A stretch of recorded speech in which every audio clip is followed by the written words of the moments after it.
Morning, everyone. So I haven't done a improvement video in a while, and I thought of a topic that I at least wanted to speak about. And so I think we talked about things like practicing, resource management, all that good stuff, and those are all very important. I think one that is important, maybe maybe not like first level importance, though. I think a lot of the very good players understand a lot of things I'm about to talk about. Um, is basically distances in this game. And, you hear a lot about the tools of like how can you measure different things using different tools. And I think that's very important. Like, how can you measure a charge plus a base plus a 2 inch range attack? Like, what does it equal? Like, roughly, right? And those are cool. Like if you kind of understand how long every tool is, you can kind of go from there. So like this is 3 inches, 6 inches, 8 inches, 10 inches. This is like 3 and 3/8. I want to say this is 5 inches, which is important, and this is like 7 and something else.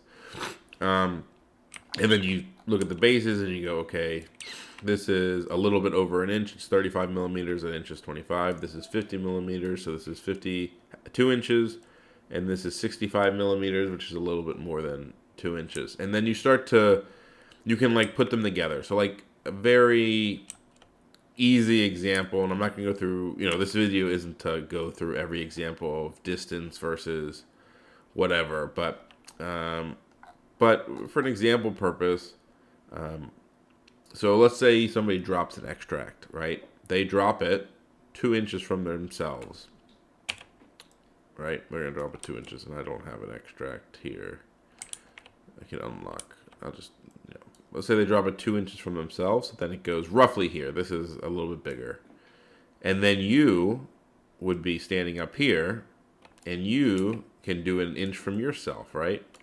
So if you add that up, the two is all extracts, and these are 1 inch big. So you can see it's a little bit bigger than this base. So if you add it up, the 2 inch range plus the base of the extract plus another 1 inch for you to pick it up is 5 inches. And so you can use this. The medium move tool is 5 inches long. So you can say, if I'm within range of this tool, I know that if I make them drop their extract, I can place a 2 and pick it up. And this is very important for like Voodoo, for example. He has a 3 inch range to possess, but you need to be within this to pick it up after you possess it. Probably, another one that's kind of interesting, maybe more for convocation, and I know most of the distances. The only one I don't use that I know like Leaf uses is bending the sticks. So if you bend the stick, like if you bend the long move, this is about 4 inches long. I've been told. Do I have something that can measure in inches? Let's see what this is. This should be about 4 inches long if I was to measure it. Why does that work? Did I click it? This. Oh, I picked centimeters. Oh, you can just do it. Yeah. No. Inch. Right? So this is about 4 inches long. Yeah, I think it's a little shorter if you really go to the edge of the tool. And so if you ever need to measure 4 inches, turning this like this is important. So one reason it could matter in convocation is if you have a big medium base and you are within 4 inches of this, let's say this far D, that means if you get attacked and you bump, right, you will now be within range of this objective because your base is, you have to be within 1, so that's 1 inch. Your base is 2 inches, and the bump is 1, so that's 4 inches total. So understanding those distances, I even had a tournament recently where I measured like a medium move and this. I was measuring this, and it was very close. And he asked me, what am I measuring? And I said, well, I want to be within one of the objective. My base is 50, so I'm the range of this. So if I'm in range of this, it means I'm in range to move and get within one of the objective without. It's almost like proxying a base without proxying it. So stuff like that. So that's like from a general like movement thing, the little tricks and tools using, using tools that aren't necessarily the proper quote unquote tools for what you're doing. Especially, it's really nice for 15 millimeters because, like, I'll give one more example before I go to the what I actually want to talk about in this video. Strange placing, right? Strange places somebody 3, and he has his base or himself, and it's 15 mil.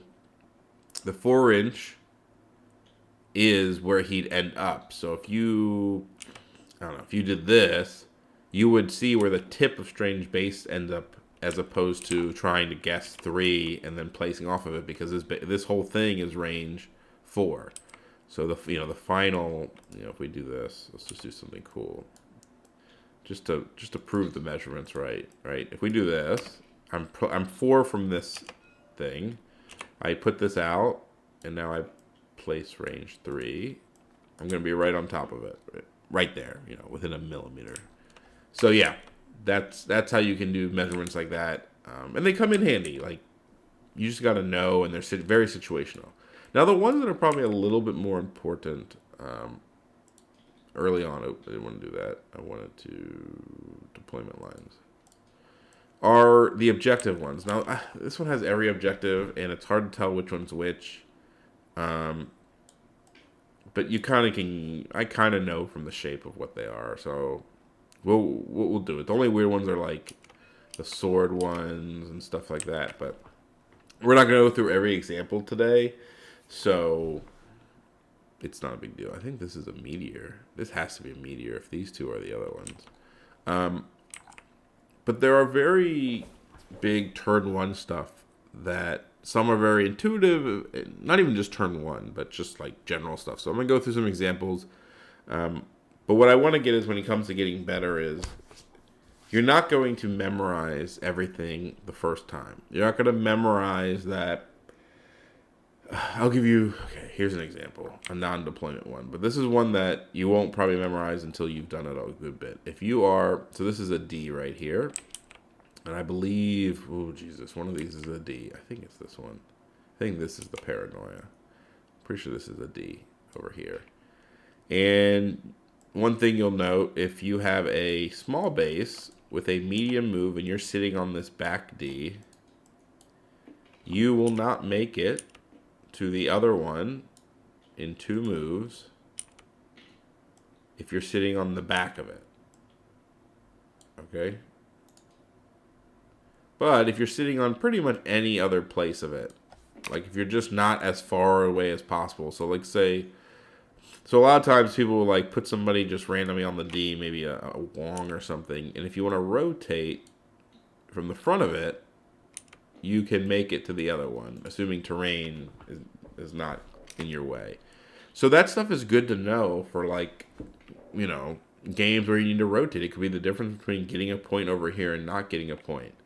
And so they kind of tell you, in the shape of the D, the diamond, to kind of stay in the middle of it. Don't put your Wong in the very back. Put him towards the inside of the diamond so you can actually get in between the objectives better. B to B. I think B's are the farther out ones. So like getting from here to here is pretty far. And what is this one? Oh, this must be the meteor. What is the meteor? Is that the meteor? What is this one? I don't know the shapes very well. All of them. Anyway, it's just good to know, like, can you get from B to B with 2 medium moves? I don't even know if you can get there with 2 long moves. Maybe if you're on the very inside of it. Maybe on the very inside. I don't play Bs enough. But there's a lot of measurements like that to know for rotation purposes. Can you get there? The difference between placing yourself on the inside of an objective versus the outside could mean getting from side to side. There's something with Bs where, like, the distance you are away, like up and down, like here. So I know one of these is an F and one of these is a B. So we will just go with that. If I'm here with a medium base on the inside of it, so let's say it's Mordo or even Ultron or something, he can reach anybody. Let's see if he can reach. So you might want to measure, if somebody's staying on the back of their B, and I'm standing on the front of it with a 50 millimeter base, what can I get him with a range 4? It looks like it's just out. I wonder if mathematically it should be out or not. Like, this is one you can do the math of like how far are the B's away from each other, placement wise. It feels like it should be in, and maybe I placed wrong. Let's see. And it could be something with, sometimes you're just barely out. Oh, maybe it is barely out. And that'd be perfect positioning from both sides. So I guess it is barely out by like, I wonder if that math, it probably adds up because you're not taking into account this base. That's interesting. I'm kind of surprised it doesn't work. Maybe I don't know everything. I don't know everything. The other one would be, again, I keep giving examples, but I don't want this video to be all examples. The video should just teach you to look at it. So I come on either my mat downstairs in my basement I have that's marked, or I come on TTS, and I just measure like what's possible. The easy one would be if you're deployed and somebody picks up a centerline extract, and you deploy Logan across from it, or any medium base mover with range 3. Oh, well, not that one because it's unlocked somehow. If you deploy anybody across from a midline one, or medium base range 3 is the most common probably, and somebody picks it up on the other side. If you measure exactly in front of them and you do everything properly, you are within range 3 of them to attack, no matter where they are on the objective. And this is why sometimes playing in person can be a little difficult, because if you're not playing on marked mats, or they're just slightly short or something, this distance might be off, and it's tough. Like, I played in a tournament, and whatever it was that was measured, so this is a scroll right here. A short move large base should not make it to this scroll in one move, right? I think it's just short. Stupid Rhino base. Yeah, it's just short mathematically. But that's so tight. Look how tight that is. In person, that's somebody nudging this accidentally, or the mat being a millimeter too short.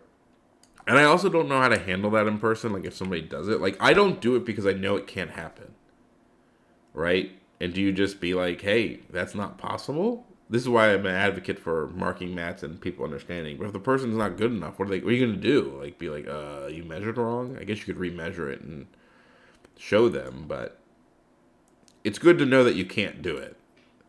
And good to know, like, you can do something like this. Or, senators are this one.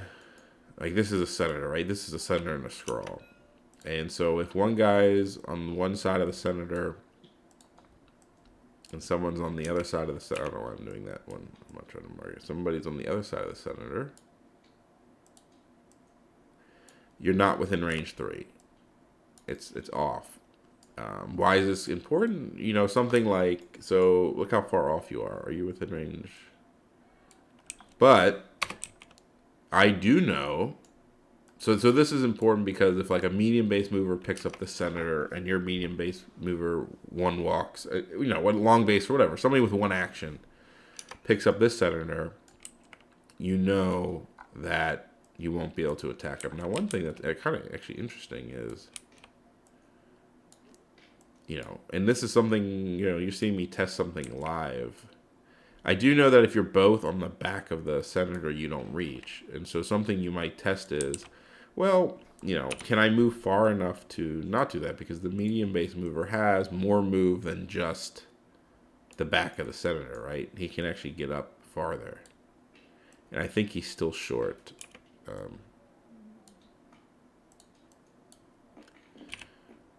Yeah, so he's still good bit short if he does that.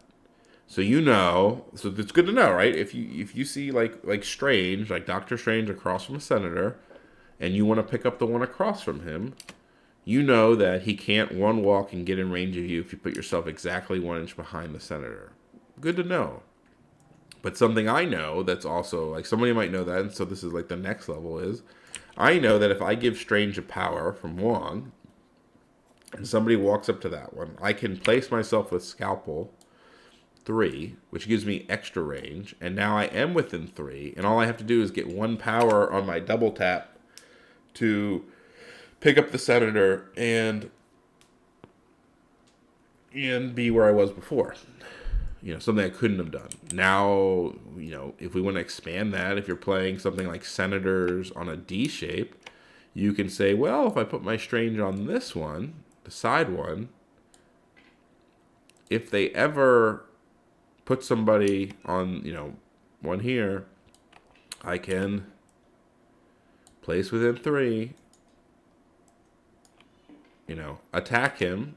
If I get 2 power, which is possible with a Strange attack, of course, I can pick up my Senator, and I still have a move action left, and walk to the side D. Cool, right? That's pretty cool. And now I know that.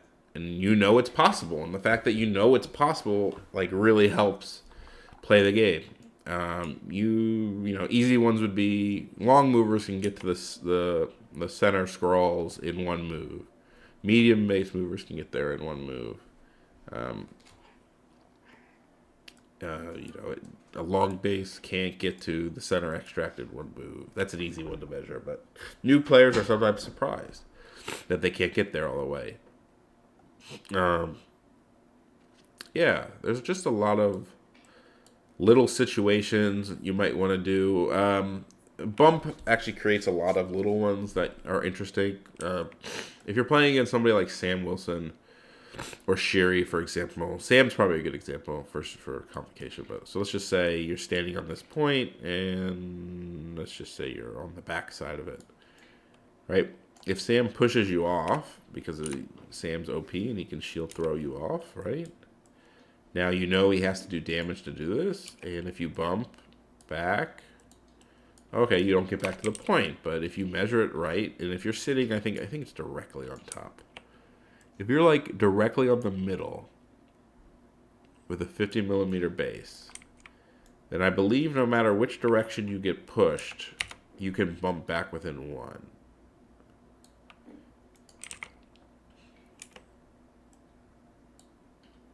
Right? Yeah. So you're back within 1. And maybe for a small base who doesn't bump as big, you have to be on the front side of it. And because Sam only pushes away, so if Sam is going to be like in front of you, if you stay on the front side, he can't push you in a way that stops you from getting on the point with your bump. So, there's things like that where I unlocked it, whatever. There's things like that are really good to learn. And those little positioning things, they're tough. I mean, they're tough to think about in game because you're thinking about so many other things. But here and there, like, those are things to take away from games. Like, man, I should have base blocked something. I think you can base block. Let's look up one more. We're gonna do one more example before I say. My big advice is just to do it on your own. Not all at once. You don't have to solve everything. But sometimes you might have a question. Be like, man, can I get there? Go to TTS, load up a map, and see if you can get there. And just store it in the back of your mind for later. So let's see if this one's possible.